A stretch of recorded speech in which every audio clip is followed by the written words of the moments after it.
Welcome to Learnbee. I am Shivani Chauhan, class 6 history का chapter 1 what where how and when.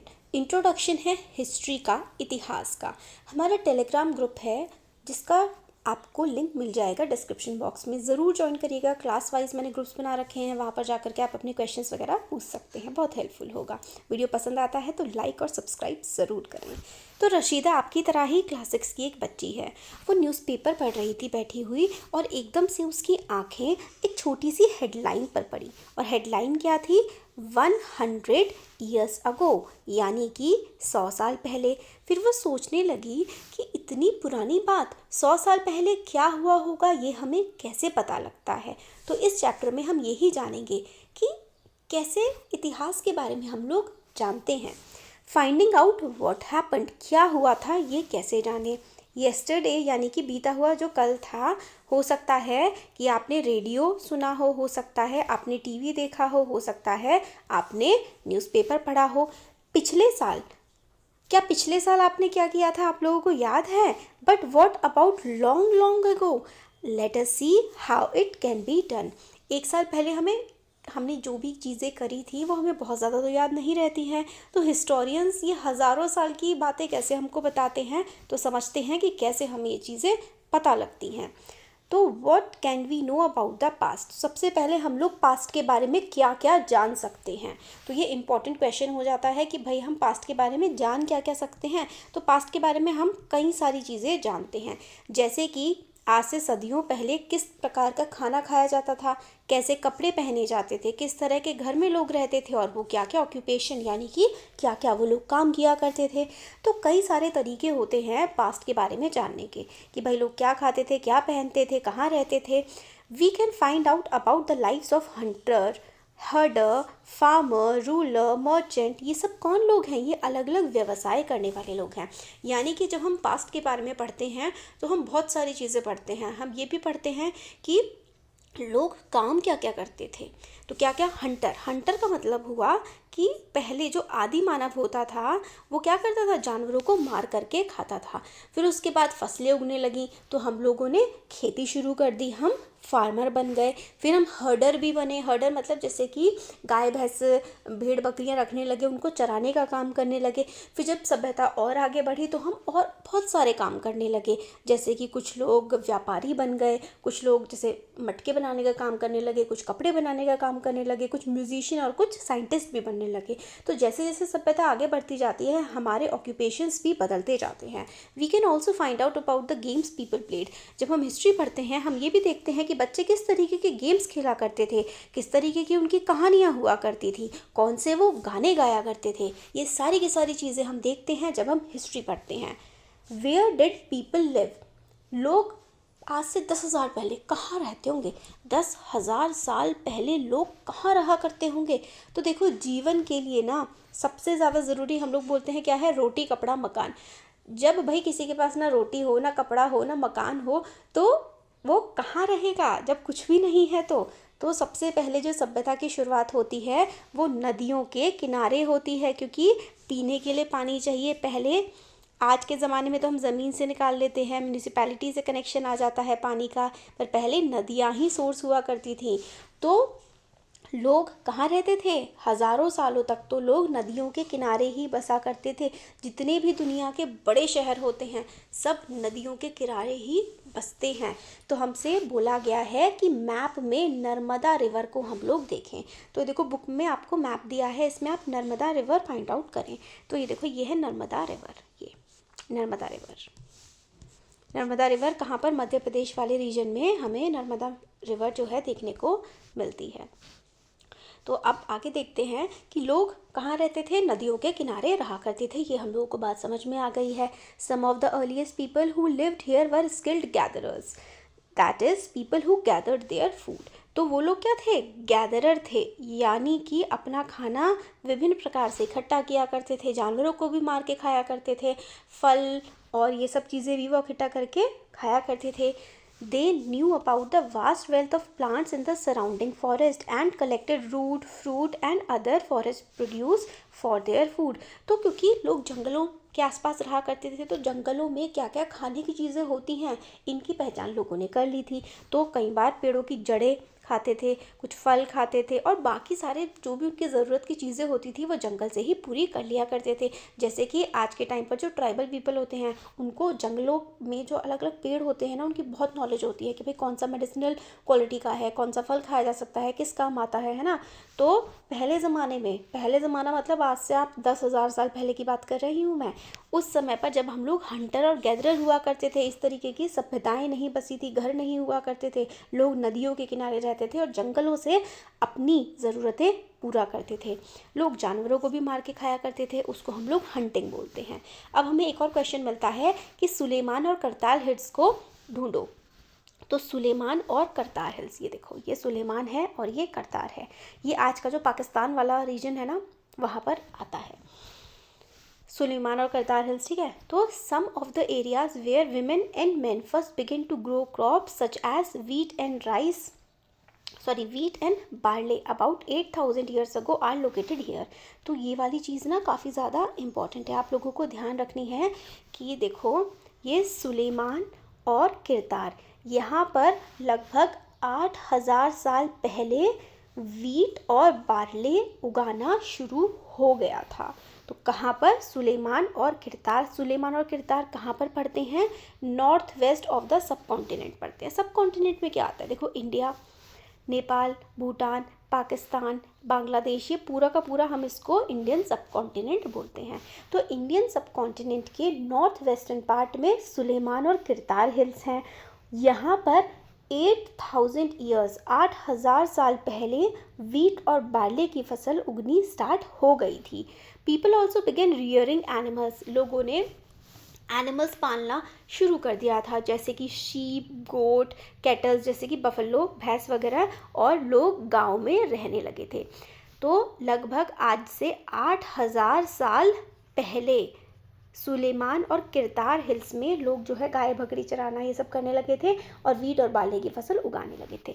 अब आपसे फिर से बोला गया है कि जो गारो हिल्स हैं जो कि हमारे देश के नॉर्थ ईस्ट वाले पार्ट में हैं उनको हमें देखना है मैप में, और विंध्यास को जो कि सेंट्रल इंडिया में है वो देखना है। तो देखो ये जो गारो हिल्स हैं ये रही और विंध्यास ये रहे, इनमें से कुछ भी आपके लिए ना मैपिंग में आ सकता है। तो विंध्यास मैपिंग के लिहाज से काफ़ी ज़्यादा इंपॉर्टेंट है, आप लोग इसको याद रखिएगा, विंध्यास और गारो हिल्स। ये देखो गारो हिल्स जो है नॉर्थ ईस्ट वाले पार्ट में हमारे देश के, और विंध्यास जो है वो मध्य प्रदेश सेंट्रल इंडिया वाले रीजन में पड़ते हैं। तो there were some of the other areas where agriculture developed. तो एग्रीकल्चर यानी कि खेती बाड़ी भी काफ़ी सारे इलाकों में डेवलप हुई। The places where rice was first grown are to the north of Vindhyas, यानी कि सबसे पहले राइस कहाँ पर उगाया गया, आपसे क्वेश्चन आ सकता है। और ये क्वेश्चन काफ़ी इंपॉर्टेंट भी है कि जो चावल की फसल है वो सबसे पहले कहाँ पर उगाई गई। तो देखो चावल जो है वो विंध्यास के नॉर्थ वाले इलाके में, यानी कि विंध्यास का जो ऊपर वाला इलाका है वहाँ पर सबसे पहले चावल की खेती हुई। अब फिर से हम लोगों को एक और क्वेश्चन दिया है कि रिवर इंडस, जिसको हम लोग हिंदी में सिंधु नदी बोलते हैं, और उसकी ट्रिब्यूटरीज भी देखनी है। देखो ट्रिब्यूटरीज क्या होता है? ट्रिब्यूटरीज छोटी नदियाँ होती हैं, जैसे बहुत छोटी छोटी सी नदियाँ मिली और उन छोटी नदियों से मिल करके एक बड़ी नदी बन गई। तो बड़ी नदी में जो छोटी छोटी नदियाँ आकर के मिल रही होती हैं वो नदियाँ उसकी ट्रिब्यूटरीज होती हैं। जैसे कि यहाँ पर देखो इंडस रिवर, इंडस रिवर ये है, ये पाकिस्तान वाले एरिया में भी जाती है, हमारे जो है जम्मू कश्मीर से, फिर उसके बाद पूरा पाकिस्तान में ये जाती है और अरब सागर में मिल जाती है फिर जा कर के। अब ये देखो आपको जो झेलम, चेनाब, रावी, बियास, सतलुज, आपको यहाँ पे कुछ समझ में आ रहा है? ये देखो ये सारी की सारी ये पूरी एक बड़ी इंडस रिवर है, और ये देखो ये नदियाँ सारी की सारी क्या कर रही हैं? ये जा कर के इंडस में मिल रही हैं ना, यानी कि झेलम, चिनाब, रावी, ब्यास, सतलुज ये सब इंडस की ट्रिब्यूटरीज है। ट्रिब्यूटरीज वो छोटी नदियाँ होती हैं जो एक बड़ी नदी में जा कर के मिल जाती हैं। तो हमने मैप में देख लिया ये कहाँ पर है, ये बहुत इंपॉर्टेंट है। तो ये वाला हो गया। अब क्वेश्चन है कि ट्रिब्यूटरीज क्या होती हैं, आपसे 1 मार्क्स में पूछा जा सकता है। तो tributaries are smaller rivers that flow into a larger river. अब 4,700 ईयर्स पहले सिटीज़ जो है वो काफ़ी ज़्यादा फ्लरिश होने लगी, यानी कि पहले थोड़े थोड़े मात्रा में लोग रहते थे, फिर बड़े बड़े शहर बसने लगे नदियों के किनारे। फिर आज से लगभग 2,500 ईयर्स अगो 2500 साल पहले गंगा नदी के किनारे भी जो है शहर बसने लगे। तो सिंधु नदी के किनारे तो भाई देखो काफ़ी 4700 मतलब लगभग 4500 साल पहले इंडस रिवर के किनारे शहर बसने लगे थे, और गंगा नदी के किनारे लगभग 2500 साल पहले शहर बसने लगे थे। तो ये चीज़ इंपॉर्टेंट है। ये देखो गंगा मैप में यहाँ पे दिख रही है, यहाँ पे एक गंगा नदी के पास एक बड़ी सी एम्पायर बनी, मगध एम्पायर। मगध जो है आज का आप कह सकते हैं जो बिहार वाला रीजन है ना, वही मगध एम्पायर वाला एरिया हुआ करता था उस ज़माने में। तो ये मगध एम्पायर का रीजन हो गया। अब फिर से हम लोग को बोला गया है कि गंगा की ट्रिब्यूटरी है सोन, उसको हम लोगों को दिखाना है मैप में। तो ये देखो ये गंगा, और गंगा में ये देखो ऐसे करके जाकर के गंगा नदी में मिल रही है ना, तो यानी कि सोन गंगा की ट्रिब्यूटरी है। तो आप लोगों से ये भी क्वेश्चन पूछा जा सकता है, name one tributary of Ganga. तो गंगा की एक ट्रिब्यूटरी का नाम क्या हो गया? सोन नदी। सोन नदी गंगा की एक सहायक नदी है, ट्रिब्यूटरी है। अब ये वाला मैंने आपको बता दिया कि गंगा नदी के पास से काफ़ी बड़ी एम्पायर बनी, जिस एम्पायर का नाम था मगध एम्पायर, और जो कि आज का बिहार है वहाँ पर वो पड़ा करती थी। अब ये देखो kingdoms were set up in other part of the country as well. तो सिर्फ मगध किंगडम ही नहीं बनी, बहुत सारी और भी बड़ी बड़ी किंगडम्स अलग अलग इलाकों में बनी। तो यहाँ पर ये देखो ये फेसिंग पेज में इसमें क्या बता रखा है कि साउथ एशिया का मैप है। साउथ एशिया में इंडिया, पाकिस्तान, बांग्लादेश, नेपाल, भूटान और श्रीलंका आते हैं, और इनके पड़ोसी देश हैं, हमारे देश के पड़ोसी देश हैं Afghanistan, Iran, China, Myanmar. South Asia को सब कॉन्टिनेंट इसलिए कहते हैं क्योंकि काफ़ी बड़ा एरिया है और इसके बाकी दूसरे इलाकों से बटा हुआ है। कैसे? एक तरफ तो समुंदर है और एक तरफ इसके पहाड़ हैं। तो देखो हमारा देश है, इस तरफ पूरे साउथ वाले साइड में तो क्या है? समुंदर है, और ऊपर वाले इलाके में हिमालय है। तो बाकी पूरी दुनिया से ना एक तरह से अलग सा हो रखा है। कैसे? कि भाई ऊपर हिमालय है, पार करके नहीं जाया जा सकता, और नीचे समुद्र है, तो और कोई देश इधर से नहीं आ रहा है। तो इसलिए इसको हम लोग सब कॉन्टिनेंट बोलते हैं, इंडियन सब कॉन्टिनेंट। ये वाली चीज़ हम लोगों ने देख ली। दिस पार्ट इज़ इम्पॉर्टेंट कि भाई सब कॉन्टिनेंट क्यों बोला जाता है।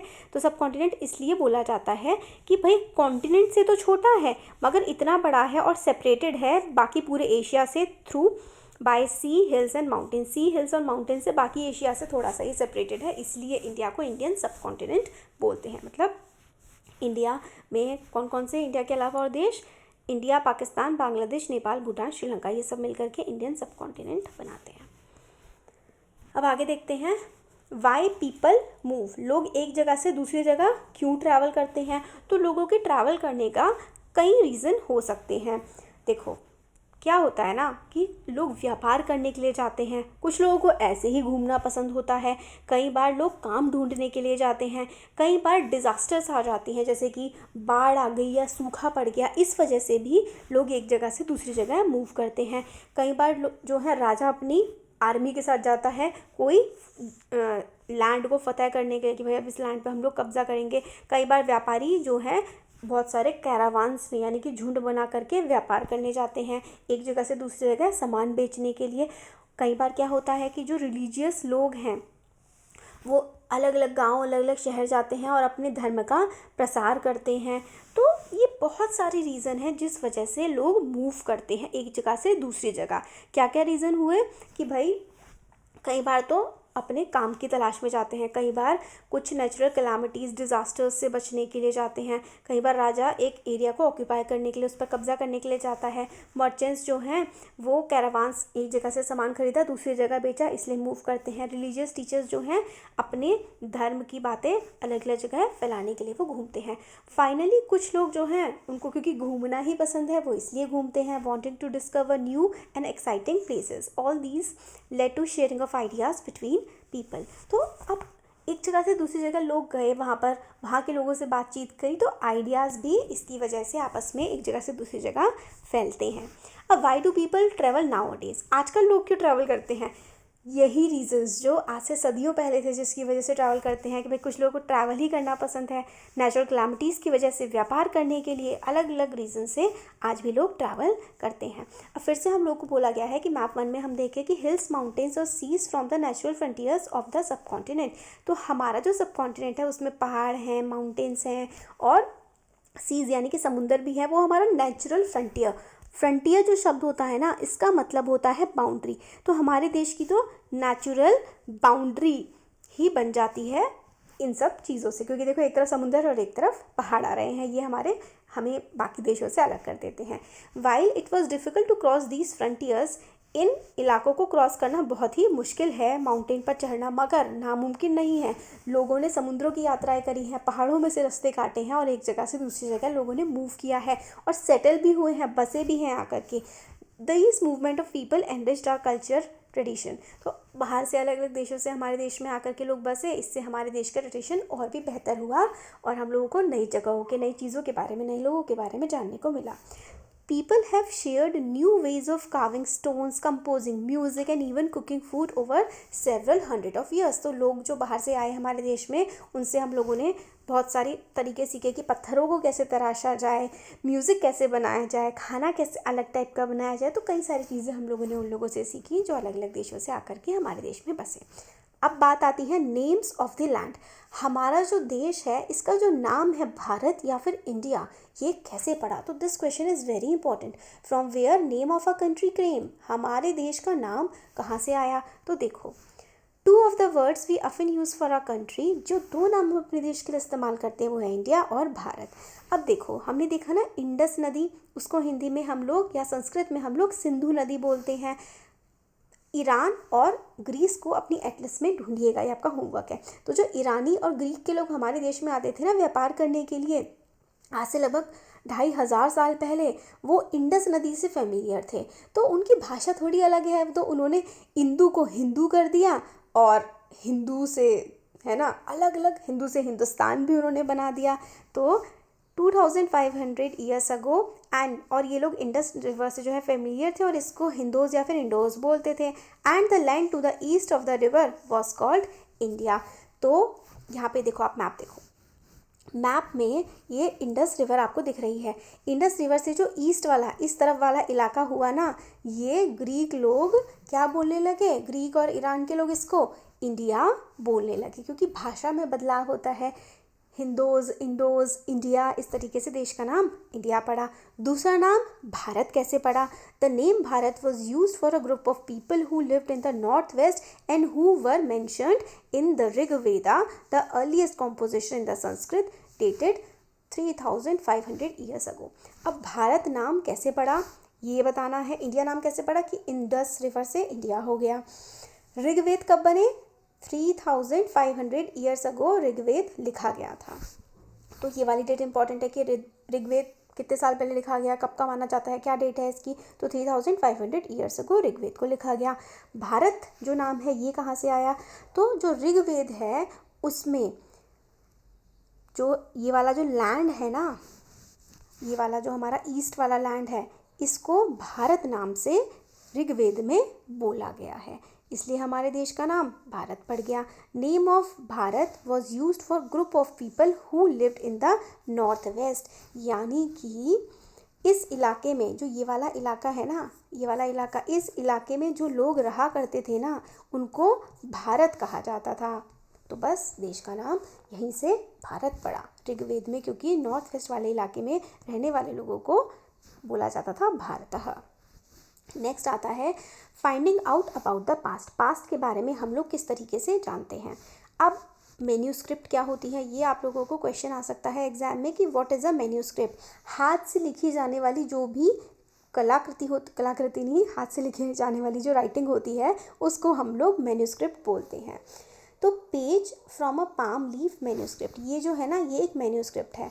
इसको क्या पाम लीफ पर लिखा जाता था। ये भी इंपॉर्टेंट है कि मैन्यूस्क्रिप्ट्स कहाँ पर लिखी जाती थी, तो पाम लीव्स पर, या फिर हिमालयाज़ में एक बिर्च ट्री होता था। तो बिर्च ट्री के ऊपर की जो खाल होती है, यानी कि जो उसका बार्क होता है, बिर्च ट्री के बार्क पर मैन्यूस्क्रिप्ट लिखी जाती थी, या फिर पाम के पत्तों पर मैन्यूस्क्रिप्ट को लिखा जाता था, और इनको हाथ से लिखा जाता था। हाथ को जो है वो लैटिन भाषा में मेनू कहते हैं, MANU। मनु का मतलब लैटिन भाषा में हैंड होता है। तो मैन्यूस्क्रिप्ट यानी कि जो स्क्रिप्ट हाथ से लिखी गई है। अब एक आप लोग सोचिए कि अगर कोई चीज़ पत्ते पर लिखी जा रही है तो उसकी मतलब ड्यूरेबिलिटी कितनी होगी। वो कितने समय तक चल पाएगी। तो भाई देखो, मैन्यूस्क्रिप्ट के साथ एक बहुत ज़्यादा बड़ी प्रॉब्लम ये होती थी कि इंसेक्ट ना मैन्यूस्क्रिप्ट को खा जाया करते थे और ये बहुत लंबे समय तक सर्वाइव नहीं कर पाती थी। फिर भी काफ़ी सारी मैन्यूस्क्रिप्ट हम लोगों को टेम्पल्स में या फिर मोनास्टरीज़ में रखी हुई मिलती हैं। अब मैन्यूस्क्रिप्ट्स में जो होती थी चीज़ें लिखी हुई, वो क्या होती थी, तो बहुत सारे सब्जेक्ट्स के बारे में या बहुत सारी चीज़ों के बारे में मैन्यूस्क्रिप्ट्स में लिखा होता था कि भाई कौन सा धर्म लोग फॉलो करते हैं, उनकी ज़िंदगी कैसी है, राजा की ज़िंदगी कैसी है, दवाओं के बारे में या फिर साइंस के बारे में भी हमें मैन्यूस्क्रिप्ट्स में लिखा हुआ मिलता था। साथ ही साथ बहुत सारे एपिक्स, बहुत सारी कहानियाँ और नाटक, कविताएँ, ये सारी चीज़ें भी हमें मैन्यूस्क्रिप्ट्स में देखने को मिलती हैं। मैन्यूस्क्रिप्ट्स ज़्यादातर तो संस्कृत भाषा में लिखी जाती थी और कुछ मैन्यूस्क्रिप्ट्स जो हैं प्राकृत भाषा और तमिल में भी हमें देखने को मिलती हैं। तो आपसे क्वेश्चन ये भी पूछा जा सकता है कि मैन्यूस्क्रिप्ट्स जो हैं उनकी भाषा कौन सी होती थी, तो संस्कृत, प्राकृत और तमिल भाषा में ये लिखी हुई हमें मिलती हैं। आप आगे देखते हैं। देखो, we can also study inscriptions. तो मैन्यूस्क्रिप्ट जो हाथ से लिखी जाती हैं और पाम लीव या फिर बताइए जो बाग ट्री का बाग होता है ना, बिश ट्री का, उस पर। तो बेसिकली आप एक चीज़ याद रख लीजिए कि पाम के पत्तों पर लिखी जाती हैं, जिनको हम लोग मैन्यूस्क्रिप्ट बोलते हैं। अब इंस्क्रिप्शन क्या होता है, आप लोगों से डिफरेंस पूछा जा सकता है एग्जाम में। Right a difference between manuscript and inscription. तो मैन्यूस्क्रिप्ट हाथ से लिखी जाती है और पाम वगैरह के पत्तों पर लिखी जाती है।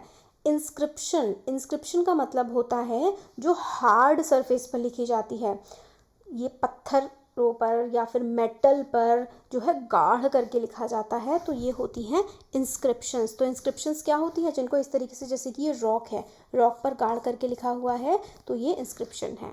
तो डिफरेंस समझ में आ गया। मैन्यूस्क्रिप्ट जो है वो पाम लीव्स पर और इंस्क्रिप्शन किसी हार्ड सरफेस पर लिखे जाते हैं। और इंस्क्रिप्शंस क्या होते थे कि भाई किंग ने कुछ ऑर्डर किया है और सब उसको आसानी से पढ़ सके, तो जगह जगह पर ये इंस्क्रिप्शंस लगा दिए जाते थे। ज़्यादातर जो है क्या मिलता था हमें इन पे देखने को कि भाई कोई राजा जीत करके आया है, उसका पूरा का पूरा रिकॉर्ड इसमें हमें देखने को मिल जाता है। आप बताइए कि ये जो हार्ड सरफेस है, इस पर लिखने के क्या एडवांटेज होंगे। इसका यही एडवांटेज है कि लंबे समय तक ये बना रहेगा, क्योंकि पाम लीव्स वगैरह तो कीड़े खा जाएंगे, समय के साथ साथ ख़राब हो सकती हैं, मगर ये हमेशा के लिए रहता है। आप ये देखो, ये इंपॉर्टेंट है कि ओल्ड इंस्क्रिप्शन हम लोगों को मिलता है। इंस्क्रिप्शन मतलब किसी हार्ड सरफेस पर गढ़ा हुआ हमें मिलता है, जो कि लगभग 2250 ईयर्स पुराना है। और कहाँ पर मिलता है, कांदाहार, अफगानिस्तान में। इसमें किंग अशोक के नाम से कुछ इंस्क्रिप्शन लिखा गया है, जिसके बारे में हम ज़्यादा चैप्टर 7 में पढ़ेंगे। इंस्क्रिप्शन पे क्या क्या लिखा है वो हम आगे पढ़ेंगे। अब स्क्रिप्ट क्या होती है। स्क्रिप्ट होती है जिसमें कुछ लेटर्स होते हैं और कुछ साइंस होते हैं, जिसको हम लोग लिख सकते हैं, पढ़ सकते हैं, बोल सकते हैं। और ये वाली जो खांदाहर में अशोक के द्वारा लिखाई गई ये इंस्क्रिप्शन मिलती है, इसमें ग्रीक और अरमाइक स्क्रिप्ट का इस्तेमाल किया गया है। दिस इज़ इम्पॉर्टेंट कि जो इंस्क्रिप्शन मिलती है इसमें कौन सी स्क्रिप्ट है, तो ग्रीक या फिर अरमाइक हमें इसमें स्क्रिप्ट देखने के लिए मिलती है। अब आगे देखते हैं। There were many other things that were made and used in the past. तो देखो, पुराने ज़माने में इंस्क्रिप्शंस होते हैं और मैन्यूस्क्रिप्ट होती हैं और भी बहुत सारी चीज़ें होती हैं, जिसकी हेल्प से जो आर्कियोलॉजिस्ट होते हैं वो हमारे पास्ट के बारे में, हमारे यानी कि दुनिया के यानी कि देश के पास्ट के बारे में पता लगाते हैं। अब वो कौन कौन से ऑब्जेक्ट हैं, और एक और क्वेश्चन बनता है कि भैया आर्कियोलॉजिस्ट होते कौन हैं। तो देखो, आर्कियोलॉजिस्ट क्या करते हैं, जो इन ऑब्जेक्ट्स की स्टडी करते हैं। कौन से ऑब्जेक्ट देखते हैं, they study remains of buildings, जो बिल्डिंगें खुदाई में बची हुई निकलती हैं। पत्थरों की, ब्रिक्स की स्टडी करते हैं। पेंटिंग्स की और स्कल्प्टर्स की, मूर्तियों की स्टडी करते हैं जो बहुत पुरानी होती हैं। ये एक्सप्लोर करते हैं, एक्सकवेट करते हैं, यानी कि खुदाई करके ज़मीन में से चीज़ें निकालते हैं, टूल्स, हथियार निकालते हैं, वेपन्स, पॉट्स, ऑर्नामेंट्स या सिक्के वगैरह ऑर्नामेंट्स होते हैं, जो जवाहरात होते हैं, ज्वेलरी होती है, ये सब जो कई बार दबी हुई निकलती हैं, तभी तो एक्सकवेशन होता है, खुदाई होती है। पुरानी सभ्यताओं के बारे में ऐसे ही पता हमें लगता है। और क्या क्या, कई सारे पत्थरों पर चीज़ें मिलती हैं, क्ले मिलता है, कई बार मेटल के बर्तन वगैरह मिलते हैं, कई बार हड्डियाँ मिलती हैं। तो object that are made of hard imperishable substance usually survive for a long time. Imperishable का मतलब होता है जो जल्दी से ख़राब नहीं होती, लंबे समय तक चलती हैं। यानी कि पैरिश होने का मतलब होता है ख़त्म हो जाना, इम्पैरिश का मतलब होता है जो ख़त्म नहीं होता। तो जो जैसे इंस्क्रिप्शन वगैरह हैं जो पत्थर पर लिखवा दिए, या फिर जो मेटल के ऑब्जेक्ट्स हैं जैसे तलवारें वगैरह हैं, वो हमें ईजिली मिल जाती हैं क्योंकि वो सदियों तक भी ख़राब नहीं होती हैं। अब यहाँ पर आपको एक फ़ोटो दिख रहा है, ये फ़ोटो में देखो एक मटका है। ये मटका 4700 ईयर्स पुराना किसी देखो खुदाई वगैरह में निकला है। ये देखो सिल्वर कॉइन मिला है, ये 2500 ईयर्स पुराना है। देखो यहाँ पहले ज़माने में कैसे कॉइन होते थे, और अब देखो आजकल तो ऐसे सर्कुलर कॉइन्स हमें देखने को मिलते हैं। आर्कियोलॉजिस्ट और क्या क्या ढूंढते हैं, तो archaeologist look for bones of animals, birds and fish. तो जो जानवरों की हड्डियाँ वगैरह हैं वो भी देखते हैं। To find out what people ate in the past, ये जानने के लिए कि पास्ट में लोग क्या खाया करते थे। अब देखो पेड़ पौधों से जैसे फ्रूट्स और सब्जियां वगैरह लोग खाते होंगे, मगर वो बचते नहीं है ना, उनके रिमेन्स। सब्जियां फल है देखो ना 3-4 दिन में सड़ जाते हैं, तो आज से 4000 साल पहले के कैसे मिलेंगे। तो इसलिए आर्कियोलॉजिस्ट जो होते हैं वो हड्डियाँ देखते हैं कि भाई क्या क्या लोग खाया करते होंगे उस समय, वो पता लगाने की कोशिश करते हैं। ये वाला हो गया। इफ़ जो सीड्स होते हैं या फिर ग्रेन्स होते हैं वो जल गए हैं तो चार्ड फॉर्म में होते हैं। अगर जैसे कि फसल थी वो जल गई, अगर वो राख की फॉर्म में है ना, तो कुछ साइंटिफिक मेथड्स की हेल्प से जो है आर्कियोलॉजिस्ट पता लगा देते हैं कि वो कितने समय पहले की होंगी। अब क्वेश्चन है, do you think clothes found frequently by the archaeologist, क्या कपड़ा आसानी से आर्कियोलॉजिस्ट को मिलता होगा? तो नहीं मिलता होगा, क्योंकि कपड़ा भी समय के साथ साथ खराब हो जाता है, तो आसानी से नहीं मिलता होगा। Historians that is scholars who study the past often use the word source to refer to the information found from manuscript, inscription and archaeology. तो जो भी उनको चीज़ मिलती है ना कि भाई ये वाली चीज़ हमको मिली है, तो इसलिए कहते हैं उसका ये सोर्स है, मतलब ये यहाँ से हम लोगों को मिली है। वंस सोर्स मिल जाता है तो पास्ट के बारे में जानना एक एडवेंचर बन जाता है, क्योंकि हमें कई सारी चीज़ें मिलती हैं, फिर उन चीज़ों का हम लोग लिंकेज बनाते हैं, एक पजल सॉल्व करने के बराबर फिर ये चीज़ें हो जाती हैं। So historians and archaeologists are like detectives who use all the sources like clues to find out about our past. तो बहुत सारी चीज़ों का इस्तेमाल करके वो हमारे पास्ट के बारे में बताते हैं। तो देखते हैं भाई हंटर गैदरर कैसे रहते थे, क्या खाते थे, क्या काम करते थे, फिर हड्डियाँ मिलती हैं, इंस्क्रिप्शन मिलते हैं, मैन्यूस्क्रिप्ट मिलते हैं। इन सबको देख दाख के हमारा पास्ट समझने की कोशिश की जाती है। अब पास्ट के आगे ये प्लूरल क्यों है? क्यों? क्योंकि पास्ट सिर्फ राजा का नहीं होता ना, या फिर सिर्फ एक प्लेयर का नहीं होता, या सिर्फ घर में रहने वाले औरतों का नहीं होता है। पास्ट बहुत सारे लोगों का होता है, इसलिए आर पास्ट प्लूरल में इस्तेमाल इसको किया गया है, क्योंकि डिफरेंट ग्रुप ऑफ पीपल में हम पढ़ेंगे कि लोग क्या क्या करते थे, उनका जीवन कैसा हुआ करता था। हर्डर की या फिर फार्मर की लाइफ कैसे थी, एक किंग और क्वीन की लाइफ कैसे थी, एक व्यापारी की, एक क्राफ्ट पर्सन की लाइफ कैसी थी। तो सबकी लाइफ क्योंकि अलग अलग होती है, इसलिए हम लोगों ने आर पास्ट करके पढ़ा है इसके बारे में। ये बात आज भी सच है, आज भी जो लोग अलग अलग काम करते हैं और देश के अलग अलग हिस्सों में रहते हैं, उनकी ज़िंदगी भी बिल्कुल अलग अलग होती है। आज के समय पे जो अंडमान आइलैंड्स पे रह रहे हैं वो फिशिंग करते हैं, हंटिंग करते हैं और जंगलों से अपना खाना लेते हैं। बाय कॉन्ट्रास्ट जो कि लोग शहरों में रह रहे हैं वो कहीं से खाना खरीद रहे होते हैं। और बिसाइड एक दूसरा डिफरेंस भी ये है कि we know a great deal about kings and battles they fought because they kept record of their victories. तो हम लोगों को राजाओं के बारे में तो बहुत कुछ पता लगता है। क्यों? क्योंकि राजा जब जीतते थे ना तो वो इंस्क्रिप्शंस लिखवाते थे, मैन्यूस्क्रिप्ट्स लिखवाते थे। मगर जो ऑर्डिनरी लोग हैं जैसे कि हंटर्स हैं या फिर वो जो फिशिंग करते हैं या फार्मर्स हैं, वो अपने बारे में कुछ लिखा थोड़े ही ना कोई करते थे, कोई रिकॉर्ड्स नहीं रखा करते थे। तो उनकी ज़िंदगी के बारे में हम लोगों को ज़्यादा नहीं पता लगता है। कॉमन लोगों की ज़िंदगी के बारे में हमें बहुत कम पता लगता है as compared to kings. While archaeology help us to find about their lives, there is much that remains unknown। तो आर्कियोलॉजी से जब खुदाई करते हैं तो हमें कॉमन लोगों की लाइफ के बारे में पता लग जाता है, बट बहुत कुछ नहीं पता लग पाता क्योंकि वो तो सदियों पहले खो चुका है कहीं शायद। अब वट डू डेट मीन? आज की क्या डेट है? जो भी आज की डेट है, 2023 चल रहा है, तो ये डेट कहाँ से आई, कैसे हम 2023 पर पहुँचे? तो अगर आपसे कोई पूछे तो आप कहेंगे कि भाई ठीक है, महीना ये है, दिन ये है, साल ये है, 2000 समथिंग है। These years are counted from the date generally assigned to the birth of Jesus Christ the founder of Christianity. यानी कि जब जीसस क्राइस्ट का जन्म हुआ ना, जीसस क्राइस्ट का जब जन्म हुआ उसको हम लोगों ने मान लिया कि भाई ये ज़ीरो। इससे पहले वाला बिफोर क्राइस्ट हम लोगों ने मान लिया, और इसके बाद वाला एडी एना डोमिनाई यानी कि इन the year of Lord. Jesus Christ के जन्म के बाद वाले जितने भी साल हैं वो फॉरवर्ड में 1 2 3 4 इस तरीके से चलते हैं, और BC बिफोर क्राइस्ट वाले जो हैं वो उल्टे चलते हैं, जैसे कि ये इस तरीके से चलेंगे, ये ऐसे चलेंगे, जैसे 2000 हो गया, ठीक है, फिर उसके बाद 1999 इस तरीके से उल्टे फॉर्म में ये चलते हैं। चलो अब आगे हम लोग देखते हैं। In this book we will refer to dates going back from present using 2000 as our starting point। 2000 starting point हमारा है और इससे पीछे जो कुछ भी हुआ हम लोग वो इस किताब में देखने वाले हैं। तो BC stand for before Christ. We will sometime find AD before dates. This stand for 2 letter word anno domini in the year of the Lord. तो अभी जैसे कि मान लो 2023 चल रहा है ना, तो हम इसको 2023 AD भी लिख सकते हैं। समटाइम्स AD की जगह CE लिखा जाता है, कॉमन एरा CE को हम लोग बोलते हैं, और BCE यानी कि before common era. Before common era यानी कि जीसस क्राइस्ट के जन्म से पहले, और CE कॉमन एरा यानी कि जीसस क्राइस्ट के जन्म के बाद का समय। तो ये हम लोग क्रिश्चियन एरा जो है, क्योंकि उस समय अंग्रेज़ों का राज था, क्रिश्चियनिटी का जो है कंट्रोल था पूरी दुनिया पर एक तरह से ना, तो उन लोगों ने डेट्स बना दी, तो ठीक है हम लोग भी उनको फॉलो कर रहे हैं।